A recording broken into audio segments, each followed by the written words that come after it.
തിരുവാലൂർ സ്വദേശിയായ യുവാവിന്റെ മരണം സംഭവവുമായി ബി.ജെ.പി. നേതാക്കൾക്ക് ബന്ധമില്ലെന്നും ഉന്നതതല അന്വേഷണം വേണമെന്നും ബി.ജെ.പി. ആവശ്യപ്പെട്ടു. ആലങ്ങാട് തിരുവാലൂർ സ്വദേശി അഭിജിത്തിന്റെ മരണത്തെക്കുറിച്ച് വിശദമായ അന്വേഷണം വേണമെന്ന് ബി.ജെ.പി. കരിമാല്ലൂർ മണ്ഡലം കമ്മിറ്റി ആവശ്യപ്പെട്ടു. യുവാവിന്റെ മരണവുമായി ബി.ജെ.പിക്ക് യാതൊരുവിധ ബന്ധവുമില്ലാതിരുന്നിട്ടും ബി.ജെ.പിയെ അപകീർത്തിപ്പെടുത്താൻ ബോധപൂർവമായ ശ്രമം നടക്കുന്നതായും നേതാക്കൾ ആരോപിച്ചു. മരണമടഞ്ഞ യുവാവിന് കഞ്ചാവ്, മയക്കുമരുന്ന് സംഘവുമായി ബന്ധമുണ്ടെന്നും നിരവധി കേസുകളിൽ ഈ യുവാവ് പ്രതിയായിട്ടുണ്ടെന്നും ഇവർ ആരോപിച്ചു. തിരുവാലൂർ SNDP ഹാളിൽ നടത്തിയ വാർത്താ സമ്മേളനത്തിൽ ബി.ജെ.പി. കരിമാല്ലൂർ മണ്ഡലം president Sunil Joseph, area president KR Ratheesh, panchayat അംഗം വിജി സുരേഷ്, മുൻ പഞ്ചായത്ത് അംഗം ഭാരതീയ ജനതാ പാർട്ടി ഇങ്ങനത്തെ ഒരു പത്രസമ്മേളനം വിളിക്കാനുള്ള കാരണം, ഒരു കുടുംബത്തിലൊരു വ്യക്തി, ഒരു ചെറുപ്പക്കാരൻ മരണപ്പെട്ടു. സ്വാഭാവികമാണ്, വീട്ടുകാർക്ക് വിഷമമുണ്ടാവും, നാട്ടുകാർക്ക് വിഷമമുണ്ടാവും, ഇവൻ ഞങ്ങൾക്ക് വരെ വിഷമമുണ്ടായി. ഒരു ചെറുപ്പക്കാരൻ മരണപ്പെടുമ്പോൾ നാടിനുണ്ടാവുന്നൊരു വിയോഗം.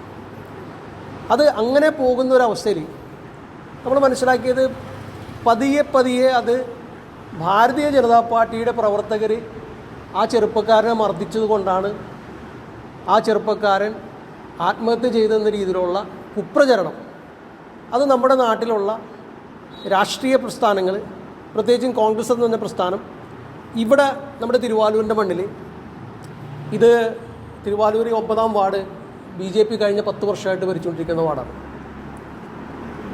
പഞ്ചായത്ത് തിരഞ്ഞെടുപ്പ് അടുത്ത ഒരു വർഷത്തിനുള്ളിൽ പഞ്ചായത്ത് തിരഞ്ഞെടുപ്പ് വരും.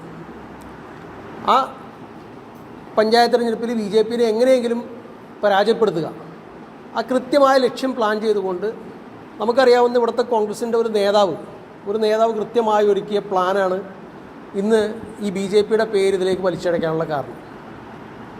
നമ്മൾ ഒരു ചെറുപ്പക്കാരൻ മരിച്ചു, ആ വീടിൻ്റെ കുടുംബത്തിൽ വലിയ നഷ്ടമുണ്ട്, നാടിന് വലിയ നഷ്ടമുണ്ട്.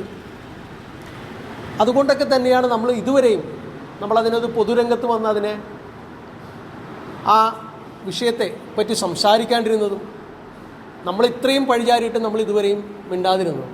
ഈ വിഷയത്തിൽ ആദ്യം വന്ന് ഇടപെട്ട് നമ്മൾക്ക് അതിശയിപ്പിക്കുന്നത് ഈ നാട്ടിലൊന്നുമില്ലാത്ത SDPI എന്ന് പറഞ്ഞ പ്രസ്ഥാനമാണ്. SDPI ഇവിടെ വന്ന് ഈ തിരുവാലൂരായിട്ട് യാതൊരു ബന്ധമില്ലാത്ത SDPI ഇവിടെ വന്നിട്ട് അവരൊരു പത്രസമ്മേളനം നടത്തി. ആദ്യം അവർ പറഞ്ഞു ബി.ജെ.പി. ആണ് ഇതിൻ്റെ പുറകിലെന്ന് പറഞ്ഞു. നമ്മളിതുവരെയും ഇതൊന്നും കേട്ടിട്ട് മിണ്ടായിട്ട് നേരത്തെ പറഞ്ഞ മാതിരി ആ കുടുംബത്തിൻ്റെ ദുഃഖത്തിൽ ഭാരതീയ ജനതാ പാർട്ടി പങ്കാളിയായിക്കൊണ്ട് തന്നെയാണ്. നമ്മൾ ഈ പയ്യൻ്റെ, അഭിജിത്ത് എന്ന് പറയുന്ന ചെറുപ്പക്കാരൻ്റെ, ഞാൻ ഒരിക്കൽ കൂടി പറയുകയാണ്, ഒരിക്കലും ഞങ്ങളിത് പുറത്തുവിടാൻ ആഗ്രഹിക്കുന്ന കാര്യമല്ല. പക്ഷെ നിവൃത്തിയോടുകൊണ്ടാണ് ഞങ്ങൾ ഈ ചെറുപ്പക്കാരനെ പറ്റി ഇപ്പോൾ പുറത്തേക്ക് വിടുന്നത്. എന്തുകൊണ്ടാണ് ഈ ചെറുപ്പക്കാരൻ ആത്മഹത്യ ചെയ്തതെന്നുള്ളത് ഇപ്പം ഞങ്ങളും കൂടി ആവശ്യപ്പെടുന്നൊരു കാര്യമാണ്. ശക്തമായൊരു അന്വേഷണം പോലീസിൻ്റെ ഭാഗത്തുനിന്നുണ്ടാവണം.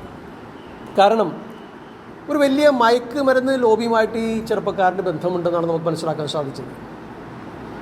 അദ്ദേഹത്തിൻ്റെ പഴയ ചരിത്രങ്ങൾ എടുക്കുമ്പോൾ തന്നെ ഏതാണ്ട് നമുക്കറിയാവുന്നത് 2 കേസ്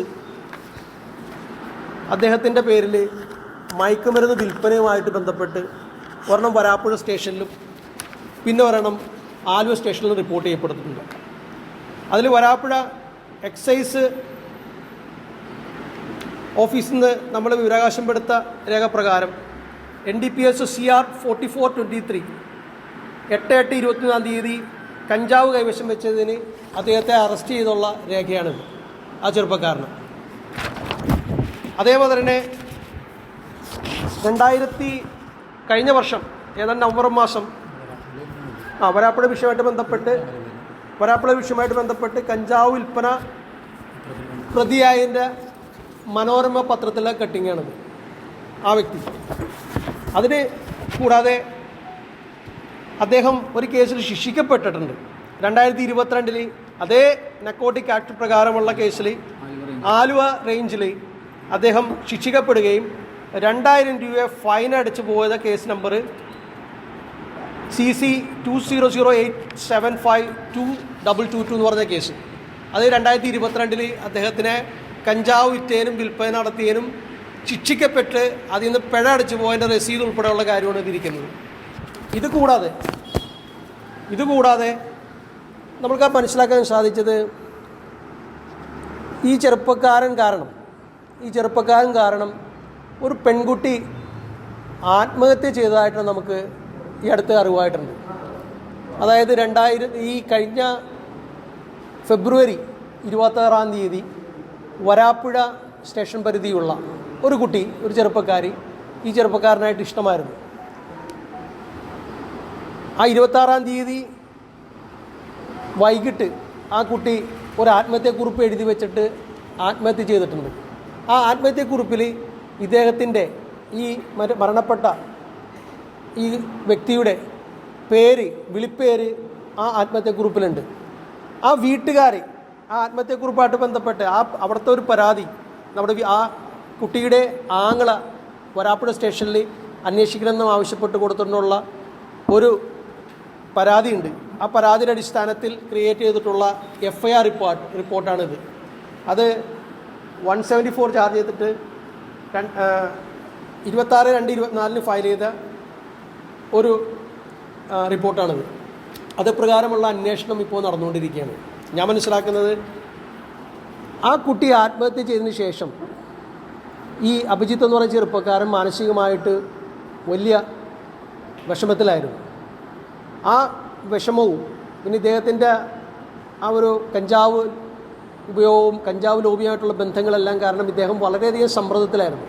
ഇത്തരത്തിലുള്ളൊരു മരണപ്പെട്ട ചെറുപ്പക്കാരനെ നമുക്ക് ഒരിക്കലും അപകീർത്തിപ്പെടുത്താൻ ഒരിക്കലും നമുക്ക് താല്പര്യം ഉണ്ടായിരുന്നില്ല. പക്ഷെ നമുക്ക് നിവൃത്തിയോടാണ് നമ്മളിപ്പോൾ ഈ വർഷത്തേക്ക് വരുന്നത്. ഈ ഇത്രയും വിഷയമുണ്ടായിട്ടുള്ളൊരു ചെറുപ്പക്കാരനെ പോലീസ് കരുതൽ തടങ്കലിൽ വെച്ചു. അതിനുശേഷം 4-5 ദിവസം കഴിഞ്ഞിട്ട് ആ ചെറുപ്പക്കാരൻ ആത്മഹത്യ ചെയ്യുന്നു. ആ ആത്മഹത്യക്ക് പോലും നമുക്ക് സംശയമുണ്ട്. ആത്മഹത്യ ചെയ്ത പോലും അദ്ദേഹം ആ ജനലിൻ്റെ കമ്പിയിൽ കെട്ടിത്തൂങ്ങി കിടക്കുന്നതും അദ്ദേഹത്തിൻ്റെ കാമുകി ജനൽ കമ്പിക്ക് കെട്ടിത്തൂങ്ങി കിടക്കുന്നതും ആത്മഹത്യ റിപ്പോർട്ടിൽ വളരെ കൃത്യമായിട്ട് പറയുന്നുണ്ട്. ഇതൊക്കെ ഒരു സാധാരണക്കാരനെ നോക്കിക്കഴിഞ്ഞാൽ കൂട്ടിക്കണക്കി വായിക്കാൻ പറ്റുന്ന കാര്യങ്ങളാണ്. ഇത്രയൊക്കെ സംഭവങ്ങൾ ഉണ്ടായിട്ടും ഇത്രയൊക്കെ രീതി ഉണ്ടായിട്ടും ഇതിനെല്ലാം വളച്ചൊടിച്ചിട്ട് ഭാരതീയ ജനതാ പാർട്ടിയാണ് അല്ലെങ്കിൽ സംഘപരിവാറാണ് ഇതിൻ്റെ പുറകിലെന്ന് പറയുന്നത്, ആ ഉദ്ദേശം അത് അപലപനീയമാണ്. ഒരു രീതിയിലും നമുക്കത് അംഗീകരിക്കാൻ പറ്റുന്ന കാര്യമല്ല.